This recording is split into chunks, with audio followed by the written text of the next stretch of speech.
Pak, ada acara lain, mohon maaf, jadi ini sebelum Bapak pergi Pak, izin boleh nggak ini ada resolusi yang disampaikan oleh Pak Kiai Kampung Pak, akan dibacakan Pak Satya, sebentar aja Pak. Ya, silakan Pak, berikut Pak Satya Wibowo, Pak Satya, ya, Satya Widya. Saya bacakan. Ya nanti ya. Yang saya hormati Pak Prabowo Subianto selaku calon Presiden Republik Indonesia 2024-2029, izinkan kami untuk membacakan mujadalah Kiai Kampung yang merupakan hasil dari diskusi langsung para Kiai Kampung dengan masyarakat yang paling bawah, Bapak. Kami bergembira tadi dari penjelasan yang Bapak sampaikan sudah banyak setidaknya menjawab dari hasil diskusi dan mujadalah para Kiai Kampung dengan para masyarakatnya. Kami sendiri dari panitia juga melakukan beberapa kali Zoom untuk membahas masalah ini. Izinkan saya membacakan, Pak, tidak lebih dari 2 menit. Bismillahirrahmanirrahim. Assalamualaikum warahmatullahi wabarakatuh. Bahwa sesungguhnya terpenuhinya kebutuhan dasar ialah hak semua warga negara, termasuk warga masyarakat desa. Hal ini sejalan dengan amanah konstitusi yang mewajibkan negara untuk memenuhi hak-hak dasar tersebut berupa pendidikan, kesehatan, sandang, pangan, dan papan. Kewajiban ini juga sesuai dengan kaidah usul fiqh tasarruful imam alal rayah manutun bil maslahah, yang berarti kebijakan pemimpin terhadap rakyat harus didasarkan pada pertimbangan kemaslahatan. Namun fakta di lapangan masih jauh dari harapan dan cita-cita luhur yang diamanatkan melalui konstitusi. Kemiskinan, ketimpangan sosial, dan keterbelakangan masih terjadi dalam kehidupan masyarakat, khususnya di pedesaan. Hal ini tidak sesuai dengan prinsip pembangunan yang partisipatoris, berkeadilan, dan berkelanjutan. Perencanaan pembangunan seringkali tidak mencerminkan kebutuhan masyarakat. Mereka hanya dipandang sebelah mata, dipinggirkan, bahkan tidak didengar aspirasinya, sehingga menjadi permasalahan serius yang mendesak diselesaikan. Oleh sebab itu, melalui majelis yang mulia ini, kepada para calon Presiden Republik Indonesia 2024-2029, Forum Mujadalah Kiai Kampung seluruh Indonesia menyampaikan resolusi sebagai berikut. 1. Menyatakan keberpihakan, menjamin, dan bertanggung jawab atas terwujudnya sistem pendidikan dan kesejahteraan guru yang manusiawi. Masih banyak guru-guru di pedesaan yang menerima gaji sebesar 70.000 per bulan. Masih banyak lembaga pendidikan, terutama pesantren di desa-desa yang kondisinya sangat memprihatinkan. Untuk itu kami menuntut agar setidaknya 20% dana desa yang diperoleh dari pemerintah pusat harus dipergunakan untuk kesetaraan pendidikan tersebut. Nomor 2, menyatakan keberpihakan, menjamin, dan bertanggung jawab untuk penyelenggaraan pelayanan kesehatan yang setara dimanapun di Indonesia, terutama di pedesaan. Untuk itu diperlukan terbentuknya Bank Kesehatan Desa yang menangani urusan administrasi, sehingga seluruh warga desa akan mendapatkan pelayanan secara langsung dan prima, tanpa harus menghadapi sistem birokrasi yang berbelit-belit. Nomor 3, menyatakan keberpihakan, menjamin, dan bertanggung jawab atas ketersediaan pupuk sesuai kebutuhan petani sepanjang tahun, dengan angka-angka subsidi dan pola distribusi yang transparan.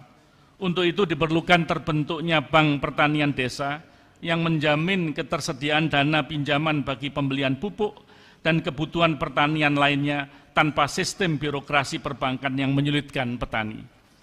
Untuk mewujudkan ketiga butir resolusi tersebut, berikut solusinya.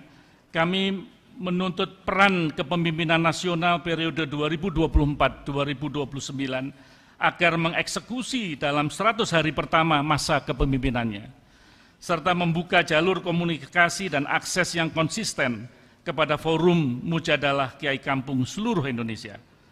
Hal ini dimaksud untuk meningkatkan sinergi dan evaluasi yang akuntabel, berkeadilan, berkelanjutan demi terwujudnya negara Republik Indonesia yang baldatun thayyibatun warabun ghafur, negara sejahtera yang penuh rahmat dan ampunan Tuhan. Wallahul muwaffiq illa al-qamitorik. Wassalamualaikum warahmatullahi wabarakatuh.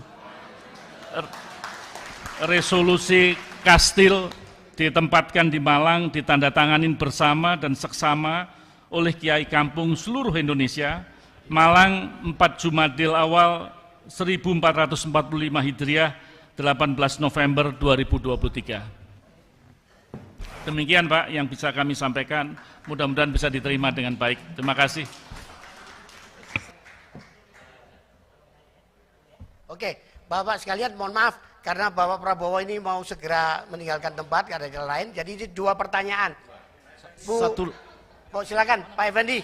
Tes ya, satu yai dan satu nyai ya, boleh ya.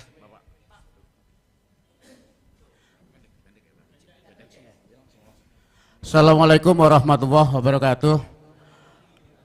Pak Prabowo yang kami hormati, saya langsung ke pertanyaan Pak, karena saya tahu Bapak ada acara lagi di pesantrennya almarhum Kiai Hasyim Muzadi.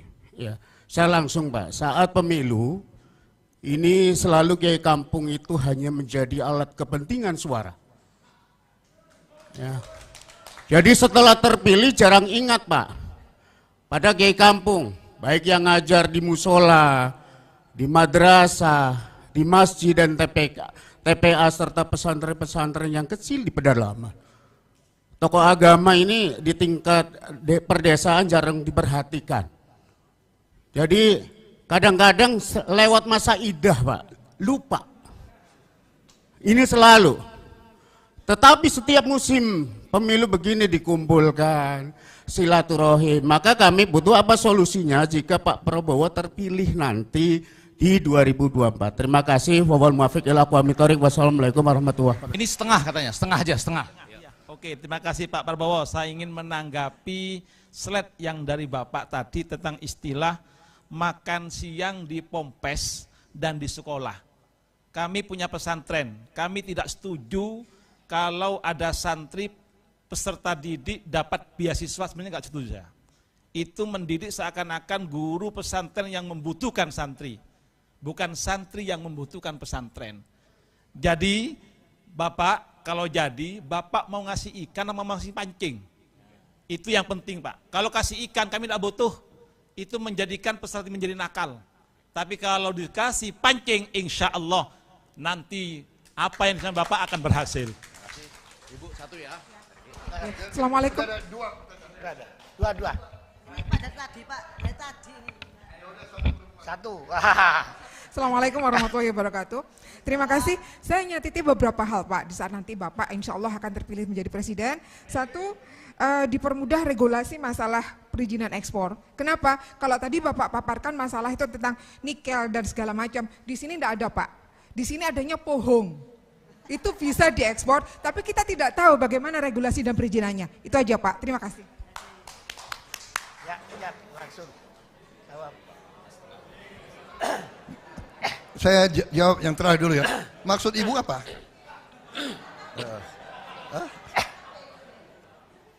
Iya. Kalau tadi Bapak paparkan sejauh mana tuh tentang nikel, biji besi dan segala macam Mbak Ye. Kalau di Malang, non sewu, hal itu tidak ada. Yang ada di sini adanya ketela pohon dan lain sebagainya. Itu pun juga bisa menjadi yang diekspor. Tapi kita tidak tahu bagaimana caranya. Jadi regulasinya dipermudah dan pendidikan untuk itu bisa Iya, jadi Bu, Malang kan bagian dari Indonesia. Iya kan? Malang membutuhkan sekolah, membutuhkan rumah sakit, membutuhkan aspal. Memang di Malang nggak ada aspal, aspalnya dari Buton. Jadi kita ini satu kesatuan. Kita satu bangsa dan satu negara. Jadi ini semua adalah untuk membiayai guru-guru yang Bapak tadi mengeluh dan merasakan penghasilan kita kurang. Kan begitu. Bagaimana kita meningkatkan? Bapak tanya solusi. Solusinya adalah untuk meningkatkan penerimaan uang. Baru kita bisa perbaiki kondisi hidup guru, dokter, perawat, semuanya kita perbaiki. Kalau nggak ada penerimaan bagaimana? Kalau kekayaan kita mengalir terus ke luar negeri bagaimana? Ya Bu ya. Jadi saya mengerti. Ketela, singkong, sangat strategis. Mungkin singkong kita butuh untuk Indonesia juga. Ya kan? Karena kita sekarang import gandum. Padahal gandum tidak bisa kita tanam di Indonesia. Ya, jadi saya kira itu jawabannya ya. Jadi kita tidak bicara Malang saja. Nggak bisa. Ya, jadi kira-kira bisa Bapak bisa mengerti nggak? Bagaimana ada seorang calon pemimpin atau pemerintah yang hanya janji-janji saja? Ya kan, saya akan perbaiki semua gaji guru-guru di semua. Bagaimana? Uangnya dari mana? Makanya saya jelaskan, uangnya dari sini. Kekayaan harus kita kelola. Harta kita harus kita kelola dengan baik. Kita akan jadi negara sangat makmur. Nah, tadi Bapak katakan saya tidak paham. Jadi kalau Bapak tidak mau terima, nggak apa-apa. Loh, kita mau bantu kok. Ya, loh, pemerintah lihat sekarang anak-anak kita kurang gizi. Jadi yang kurang gizi kita bantu. Yang sudah cukup gizi yang tidak mau terima bantuan ya tidak ada masalah. Ya bagaimana? Bagaimana? Kalau Bapak tidak mau terima bantuan, nggak apa-apa. Kita akan salurkan ke yang perlu bantuan. Kan Bapak tadi mengatakan tidak mau terima beasiswa kan? Ya bagaimana? Artinya dari pihak pemerintah lebih banyak konsentrasi kasih pancingnya, jangan hanya konsentrasi pada ikannya. Oh, pasti kita lebih senang kasih pancing. Bapak tahu pemerintah Jokowi sudah bikin apa? Bapak pernah dengar dana abadi pesantren? Bapak sudah dengar? Pernah ada sebelum ini? Kan baru sekarang kita bikin dana abadi pesantren, ya. Kita mau kasih pancing. Ya. Kita mau kasih pancing. Pemerintah Pak Jokowi sudah mencabut 2.600 izin tambang siup, dicabut dari swasta-swasta dan sudah diberikan, yang pertama diberikan kepada PBNU. Yang pertama. Itu pancing-pancing yang akan dibagi. Iya kan? Ya. Tapi karena pancing ini perlu proses, perlu waktu dan perlu pengalaman, kita sekarang tidak mau berhenti, tidak mau nunggu untuk anak-anak yang kurang gizi, kita langsung kasih makan dan kasih susu. Ya. Tapi untuk orang-orang anak orang kaya nggak perlu lagi, ya nggak usah dipaksa, ya kan? Mereka mungkin sudah makannya lebih enak. Oke, terima kasih. Saya minta izin karena saya ditunggu di tempat lain. Saya masih ada 3 acara di Malang ini. 3 acara. Terima kasih.